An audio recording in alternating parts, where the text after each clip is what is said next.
Ìrèkìtì la wà iná fàǹdàrẹ́.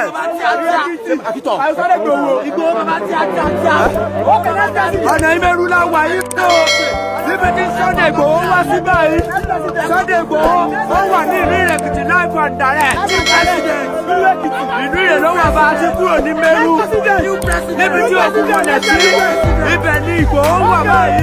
Ó ti lọ o. Ó ti lọ. Yorùbá mi lọ náà.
As you can see,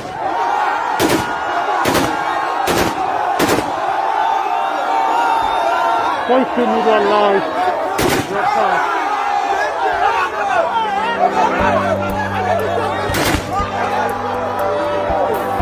This is social media live. It's been a long day.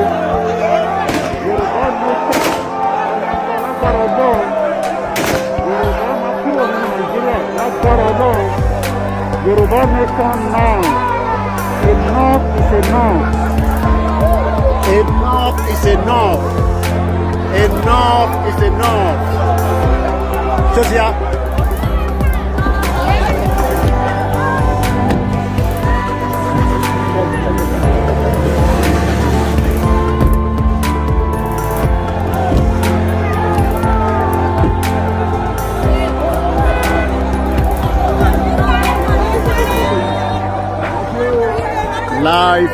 Live and direct, live and direct. Chief Sunday Adeniyi Igboho is our love. Well, Ìrèkìtì la wà báyìí. Adúpẹ́ f'Ọlọ́run. Yorùbá máa lọ. Enough of Nigeria. Enough of Nigeria. Enough. Once again, this is Koiki Media Live. Enough is enough. This is live broadcast from Ekiti. Once again, enough is enough. Adúpẹ́ f'Ọlọ́run. As we're leaving, ó ti pọ̀ jù. Ó dàbọ̀. Èkìtì la wà báyìí. This is Koiki Media special broadcast. Yorùbá nation. Yorùbá máa lọ. Yorùbá nation. Yorùbá máa dá dúró. Láṣẹ Èdùmàrè. Yorùbá máa dá dúró. Ṣẹ̀ríran ẹ̀yin ọmọ Yorùbá. Ṣẹ̀rí pé kò sí iná, no electricity. Ẹ wo ìyà táwọn ọmọ yín táwọn èèyàn ń jẹ ẹ ní ká dúró sínú Nàìjíríà tó ṣiṣẹ́. Look at it. Can you see? This is what we've been telling you. Let us break away from Nigeria so that our people can live a better life. This is Koiki Media Live. It's a special broadcast, as you can see. Ẹ má dúró sára mọ́tò yẹn. Ẹ bọ́lẹ̀. Aláya má ṣe báyẹn. Má ṣe bẹ́ẹ̀. Once again, Koiki Media Live. As you can see, Sherry, tá bá ń sọ fún yín pé ìyà ń jẹ ọmọ Yorùbá. Sherry, no light, no electricity. Ó dàárọ̀ àṣẹ Èdùmàrè àṣẹ Èdùmàrè Yorùbá máa dá dúró Yorùbá máa dá dúró láṣẹ Èdùmàrè a máa kúrò ní Nàìjíríà Yorùbá máa dá dúró a máa dá dúró lágbára Ọlọ́run láìpẹ́ láì jìnnà láṣẹ Èdùmàrè lásọ. Ìlú wo la wà yìí ìlú wo la wà yìí ṣe ríran àníkà sọ fún yín pé Chief Sunday Adéníyì Adéyẹmọ kọ́lọ́mbà àtúbọ̀ lọ́wọ́ ẹ̀mí ẹ̀ lágbára Ọlọ́run gbogbo ètùtù tá a ṣe léèlú àṣẹ Èdùmàrè àjàyè lámájà láṣẹ Èdùmàrè láṣẹ Èdùmàrè ẹ ṣé bàá mi àṣẹ o. You can see enough is enough. Àṣẹ o àṣẹ o.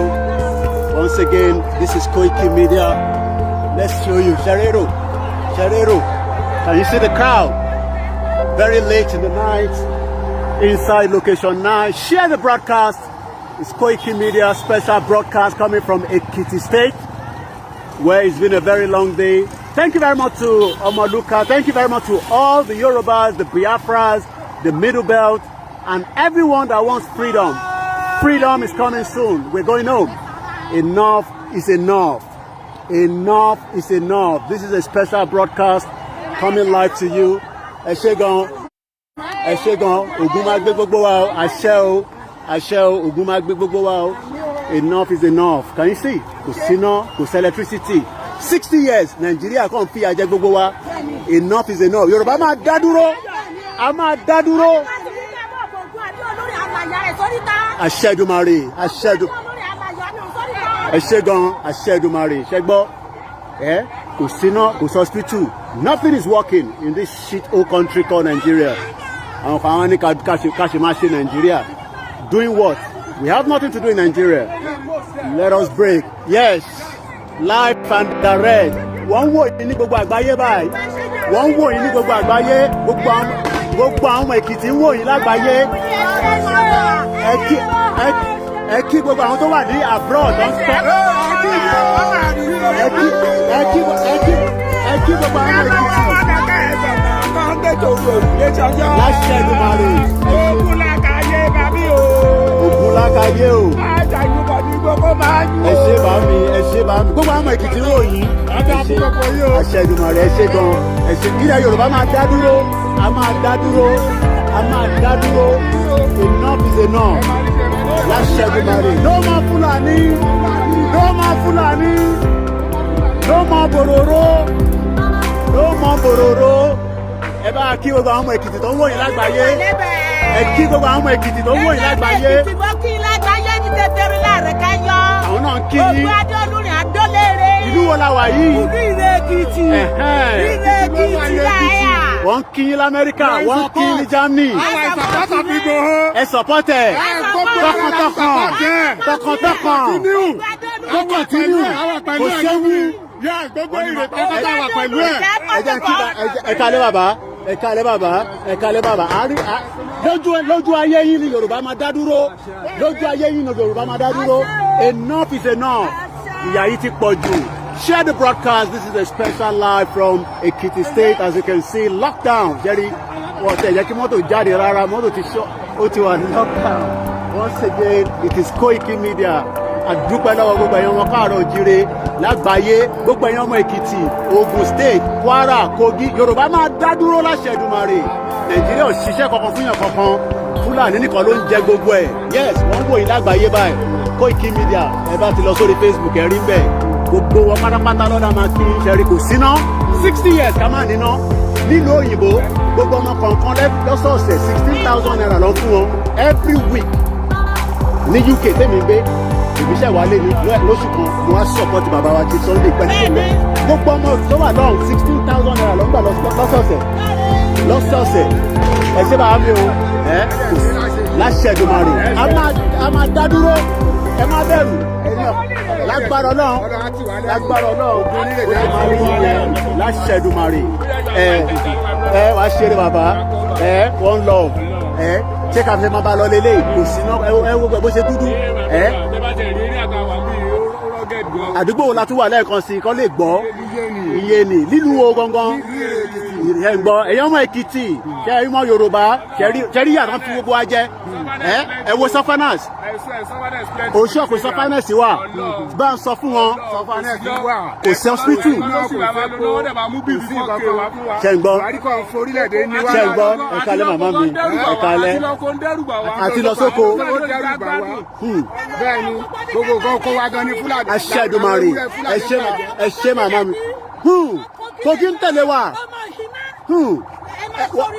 Kogi ibi tó ti pa Tolú lọ parọ́ tilẹ̀ ọmọ tó ń wa helicopter yẹn wọ́n pàdánù dànù ọmọ 24 years old ìlú òṣì ìlú burúkú láṣẹ Èdùmàrè àṣẹ Èdùmàrè àṣẹ Èdùmàrè àmín àṣẹ o àṣẹ o.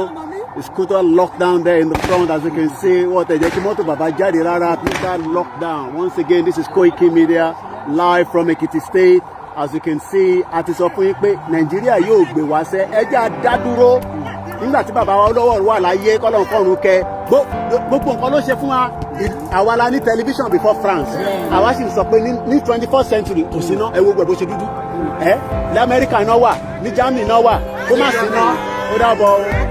Once again, share the broadcast, invite your friend. Once again, it's Koiki Media live.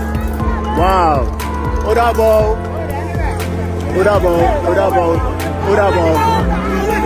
Go away.